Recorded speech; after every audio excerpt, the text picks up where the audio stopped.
દીકરા રામદેવ, મંગળ સમય આવું ના બોલાય. માં, મારું અવતાર કાર્ય સંપન્ન થયું. દેહધારી કોઈ સનાતન અવિચલ નથી. આ ભાદરવા સુદ એકાદશીએ હું સમાધિ લઈશ. પણ દીકરા, આમ અચાનક પ્રસ્થાન? ના બેટા ના, તો અમે નોધારા થઈ જઈશું. રામદેવ ભાઈ, અમારી ભૂલની આવડી મોટી શિક્ષા. રોકાઈ જાઓ ભાઈ, રોકાઈ જાઓ. પ્રભુ, હું દોષી છું, મને સજા કરો. મારી ભૂલને કારણે તમારે સમાધિ લેવી પડી. એના કરતા મને મૃત્યુ આપો પ્રભુ, મને મૃત્યુ આપો. કોઈ રડશો નહીં. મારો નિર્ણય અફર છે.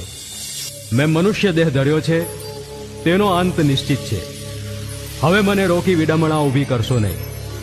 હું બે હાથ જોડી તમને સૌને વિનવું છું અને પહેલી અને છેલ્લી વખત કંઈક માંગુ છું. મને નારાજ કરશો માં. આ જ નિયતિ છે. રજા આપો.